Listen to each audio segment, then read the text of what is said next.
Oui, bonjour à tous et à tous.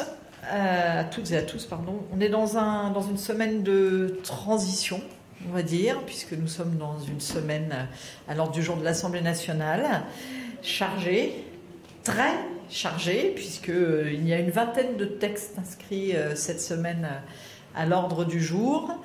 On verra comment ça se déroule, puisqu'en plus, voilà, ça part dans tous les sens, donc on verra en fonction de chaque texte comment tout ça évolue.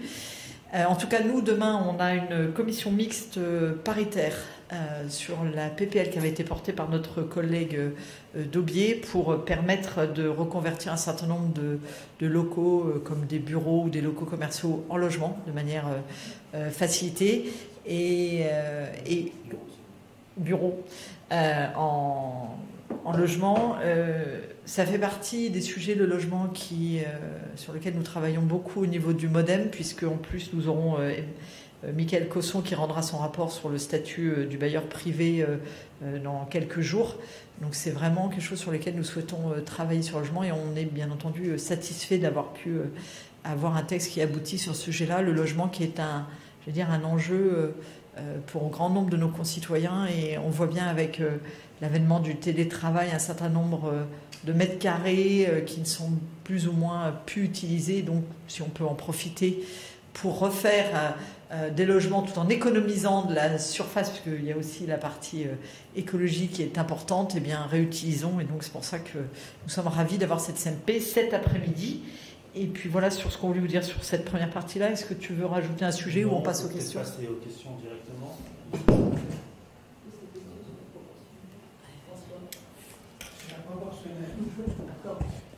Sur la proportionnelle, est-ce que vous avez une majorité pour la voter? Moi, je pense, oui.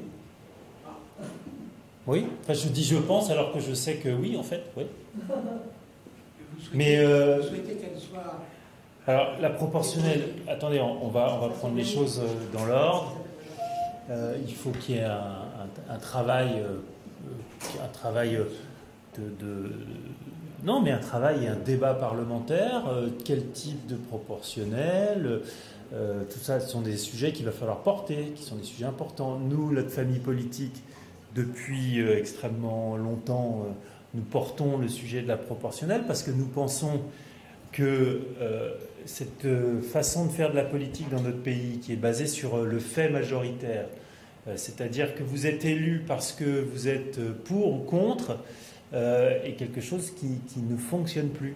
Et que passer à l'ère du compromis, à la recherche de consensus, je crois que c'est plus à l'image de notre société, en tout cas de ce que l'on en veut. Donc le travail continue. Je crois que moi j'ai l'impression des conversations qui sont menées par le Premier ministre. Il y a des oppositions, mais il y a aussi des gens qui veulent avancer, et puis il y a des gens qui sont prêts à discuter. Donc on va continuer cette discussion.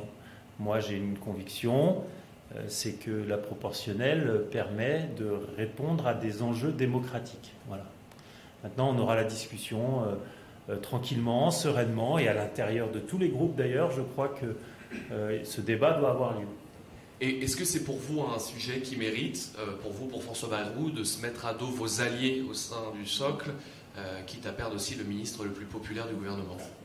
Alors, je crois qu'il est toujours urgent de parler des institutions et de parler de la démocratie dans notre République. C'est un point d'urgence renouvelé tout le temps. Donc oui, il est important d'améliorer nos institutions. Donc voilà, et sur cette discussion, il y a des opposants, il y a des gens pour, il y a des gens contre, et ça, on aura là un exercice d'ailleurs qui sera un exercice de consensus et de compromis, et qui sera, je pense, un exercice intéressant. Et on va y aller, voilà. Et sur le ministre dont vous parlez, qui est donc le ministre de l'Intérieur, qui est président du parti LR. Ce parti LR, en bureau exécutif, s'est opposé à la proportionnelle. Il est fort logique qu'ils disent qu'il ait la position qu'il est aujourd'hui. Mais tout ça sera sujet à des discussions. Voilà. Et c'est ça, peut-être que la façon dont on va arriver à la proportionnelle sera préfigurateur de la façon dont on fera de la politique plus tard. Voilà. On n'est pas toujours pour, on n'est pas toujours contre, et on est parfois sur des politiques de projet, non pas des politiques de posture.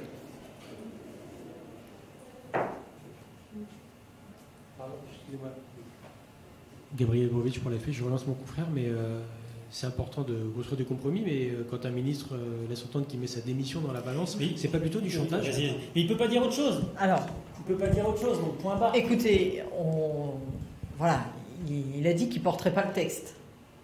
Après, il y a d'autres ministres qui peuvent le porter. On a un ministre des Relations au Parlement qui peut très bien porter cette réforme. Je veux dire, à un moment, il ne faut pas qu'on se heurte. Il y a déjà eu des précédents où certains n'ont pas voulu porter certains textes et d'autres ministres qui les ont portés, dont acte. Après, voilà, il fera ce qu'il veut. Aujourd'hui, comme l'a très bien dit Erwan, il est bloqué par son parti.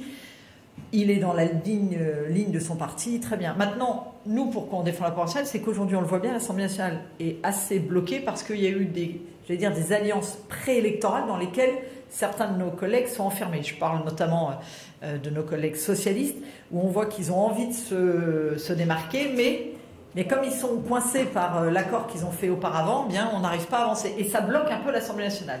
On n'aurait pas cette gymnastique préélectorale où chacun viendrait avec ses envies, avec son programme, et après chacun exprime par rapport à ce qu'ils sont dans l'Assemblée nationale. Je pense qu'on aurait moins de blocage à l'Assemblée. Et comme disait très bien Erwan, avant c'était pour ou contre. On le voit bien sur le budget. Aujourd'hui, c'est si vous êtes de la majorité ou du socle, il faut voter pour. Si par contre vous êtes d'opposition, même si vous pensez que le budget est intéressant, il ne faut surtout pas voter pour, il faut voter contre. Il faut qu'on en sorte. Et pour en sortir, effectivement, il y a cette proportionnelle. Après, on parle beaucoup de proportionnelle, il va falloir discuter quelle proportionnelle. Et c'est peut-être là, sur ces discussions-là, qu'on peut aller rechercher certains collègues. Et quand vous parliez de majorité, je pense qu'il faut dissocier la partie socle, parce que socle, vous l'avez dit, c'est un socle, mais on a eu des différends, on en aura à l'avenir, et c'est plutôt sain. Mais comme on est en train de le faire à l'Assemblée nationale depuis quelques mois, eh bien on va chercher des alliances ailleurs, et il y a d'autres partis qui sont pour cette proportionnelle. Donc oui, on pense au sein de l'Assemblée nationale, il y a une majorité de députés pour voter une proportionnelle, et c'est bien comme ça que fonctionne l'Assemblée depuis plusieurs mois. Donc on va bien entendu travailler, et ce qu'on veut, c'est plutôt maintenant arrêter de se poser la question proportionnelle ou pas proportionnelle, c'est maintenant aller dans la discussion, quel type de proportionnel et comment on y va. Ça me paraît l'étape qu'il faut qu'on franchisse à ce jour. Ouais, pour compléter, je rappelle que nous sommes la seule démocratie du continent européen à utiliser ce scrutin uninominal à 2 tours. Hein. Il n'y a aucun autre pays en Europe, dans l'Union européenne, qui n'utilise pas la proportionnelle pour la représentation des parlementaires. Donc, est-ce que... Merci.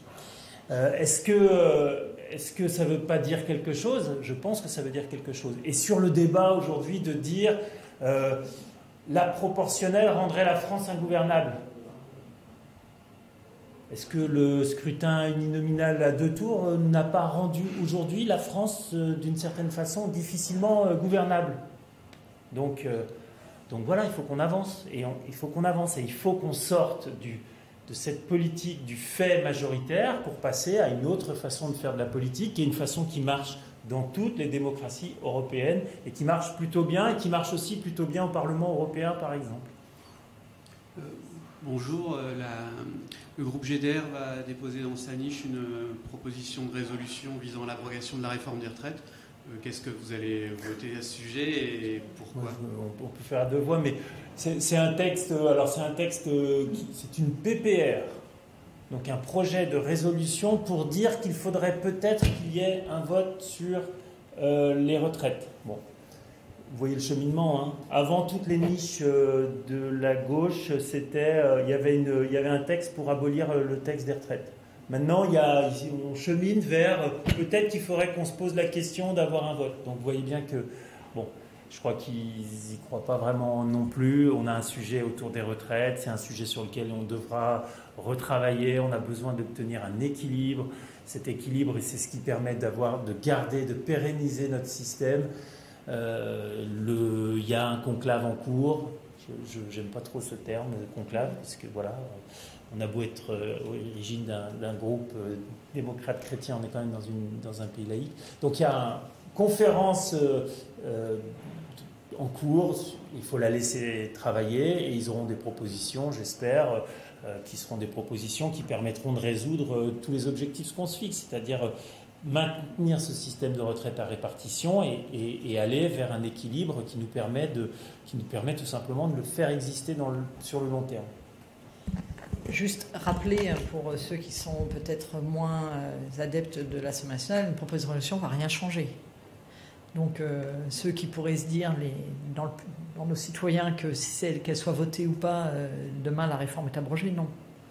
Ce qui me gêne surtout, c'est que ce soit la gauche qui dépose cette PPR, alors que normalement la gauche, c'est eux aussi qui soutiennent le dialogue syndical, comme nous. Nous, on est très pour le dialogue entre syndicats et patronat. C'est ce qui a lieu en ce moment. Et donc on dépose une PPR, alors même que les syndicats et les patrons sont en train de discuter sur les retraites, mais aussi sur le modèle social au sens large, qui pèse, hein, on le sait tous, hein, sur le coût du travail. Donc le timing est assez étonnant, alors qu'on est en pleine discussion au niveau des syndicats.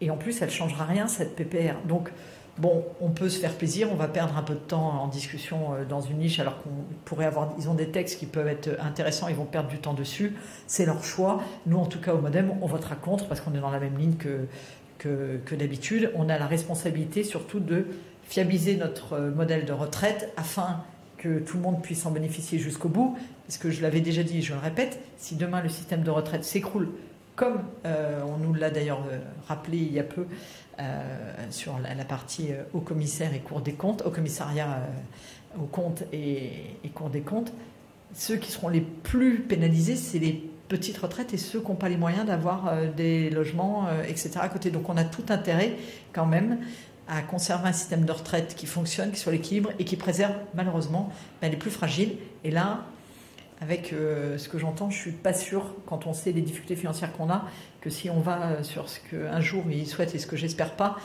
qu'on revienne sur la réforme qu'on a faite, eh bien c'est les plus petites retraites qu'on pénalisera. Et donc voilà, moi j'alerte, c'est bien de faire de la politique, c'est bien de faire des coups de com, comme ça va être fait jeudi, mais rappelons à tout le monde que ça ne changera rien et que la réforme va continuer à s'appliquer.